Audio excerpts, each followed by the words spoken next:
دیکھ لیں جی حضرت یہاں پر بھی کانا یعبدو کو حضرت فعل مضارع کہہ رہے ہیں اور ترجمہ پھر بھی انہوں نے تھا کا کیا، ماضی کا کیا، اور پھر خود بھی بتا رہے ہیں کہ حال اور استقبال کا اس کے اندر معنی پایا جاتا ہے، لیکن حضرت کو یہ کوئی نہ سکھا سکا کہ کانا جب آ جاتا ہے، یہ ان کا جو استاد کانا تھا اس کو یہ نہیں پتہ لگا کہ کانا جب آ جاتا ہے تو یہ فعل مضارع کو ماضی کے معنی میں کر دیتا ہے اور وہ فعل ماضی استمراری بن جاتا ہے۔ یہ جو سیگا ہے اس کا سبق صرف میں ابتدائی بچے جو ہے نا وہ تقریباً 12-13 دن کے اندر یہ سیکھ لیتے ہیں اور ان کو پتہ لگ جاتا ہے کہ یہ ماضی کی کتنی اقسام ہے اور یہ ماضی کا کون سا سیگا ہے، یہ مضارع کہلائے گا یا ماضی، یہ بچوں کو پتہ لگ جاتا ہے۔ آئے میں ایک بچے سے آپ کو ملواتا ہوں، یہ ابتدائی جو ہے نا اسٹوڈنٹ ہے، درس نظامی کا میرے پاس پڑھ رہا ہے، تو اس سے پوچھ لیتے ہیں کہ ماضی کی کتنی اقسام ہیں اور اس کی ماضی استمراری کی تعریف کیا ہے۔ بیٹا ادھر آئیں جی، ماشاء اللہ۔ ماضی کی بیٹا کتنی اقسام ہیں؟ ماضی کی 6 اقسام ہیں۔ کون کون سی؟ ماضی مطلق، ماضی قریب، ماضی بعید، ماضی احتمالی، ماضی تمنائی اور ماضی استمراری۔ ماشاء اللہ۔ اچھا بیٹا ماضی استمراری کی تعریف کیا ہے؟ ماضی استمراری وہ فعل جو گزشتہ زمانے میں کسی کام کے مسلسل پائے جانے پر دلالت کرے۔ ماشاء اللہ، گزشتہ زمانے میں کسی کام کے مسلسل پائے جانے پر دلالت کرے اس کو ماضی استمراری کہتے ہیں، جیسے کہ کانا یضربو۔ کانا یضربو۔ اچھا یہ بنا کیسے؟ یہ فعل مضارع کے شروع میں کانا کا اضافہ کرنے سے بنتا ہے۔ فعل مضارع جو ہوتا ہے جب اس کے شروع میں کانا کا اضافہ کر دیا تو آپ اس کو مضارع کہیں گے یا ماضی استمراری؟ ماضی استمراری کہیں گے، مضارع کہنا درست نہیں ہوگا۔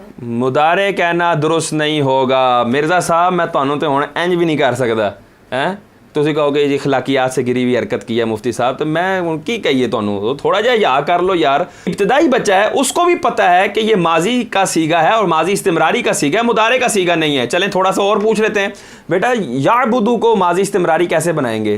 اسے یعبدو کے شروع میں کانا کا اضافہ کرنے سے ماضی استمراری بنے گی، جیسے یعبدو سے کانا یعبدو۔ اچھا کانا یعبدو کو ماضی کہیں گے یا مضارع کہیں گے؟ ماضی کہیں گے۔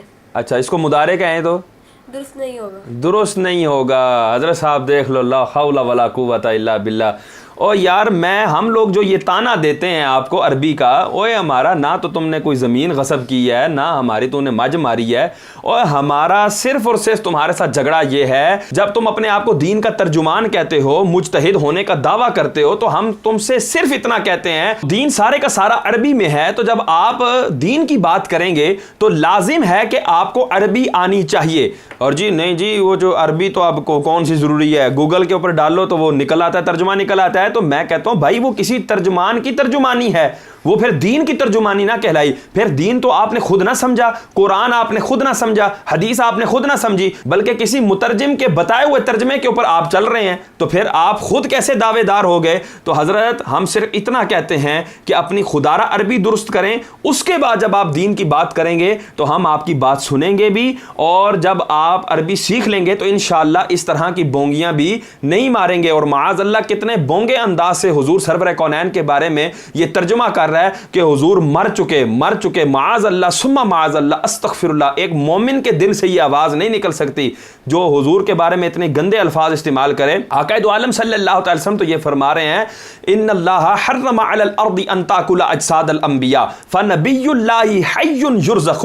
اللہ تبارک و تعالیٰ نے زمین پر حرام کر دیا ہے کہ وہ نبیوں کے جسموں کو کھائے، تو اللہ کے نبی زندہ ہیں اور رزق دیے جاتے ہیں۔ اور یہ جو حضرت ابو بکر رضی اللہ تعالیٰ عنہ کا خطبہ پڑھ رہا تھا کہ جو لوگ اداس ہو گئے تھے کہ اب اسلام کیا پتہ قائم نہ رہ پائے، اب اسلام آگے نہ پھیل پائے، تو ان کے دل کو ڈھارس دینے کے لیے کہ حضور سرور کونین صلی اللہ تعالی وسلم پر موت طاری ہوئی ہے، آپ کے بتقاضۂ بشریت آپ پر موت آئی ہے، آپ پر وعدہ الہیہ آیا ہے، لیکن اللہ تبارک و تعالی ہمیشہ سے ہے اور ہمیشہ رہے گا، وہ زندہ ہے، اور دین اسلام اللہ عز و جل کا ہے جو کہ محمد عربی صلی اللہ تعالی وسلم لے کر آئے۔ تو لہٰذا دل برداشتہ نہ ہو اور حضور سرور کونین صلی اللہ تعالی وسلم کا دیا ہوا دین اس کے اوپر قائم رہو، وہ ہمیشہ رہے گا۔ وہ اس پوائنٹ آف ویو میں بات کر رہے تھے، اور ماتا کے الفاظ آئے اور اس نے کتنا گندا ترجمہ کیا، معاذ اللہ ثم معاذ اللہ، اور کہتا ہے جی ترجمہ یہی بنتا ہے۔ اور بھائی جو ہمارے عرف کے اندر ادب ہے وہ ترجمہ کیا جائے گا۔ مرزا صاحب کے باپ کا اعلان ہو جی مرزا صاحب کا باپ مر گیا ہے، تو اب وہاں پر ان کے دل پر ہاتھ پڑے گا یا نہیں پڑے گا؟ اگر دل پر ہاتھ پڑھے گا تو اس کا مطلب ہے یہ غیرت مند بیٹے ہیں، لیکن اگر نہیں پڑھے گا تو میں دوسرے الفاظ نہیں کہتا، وہ عوام خود ہی سمجھ جائے۔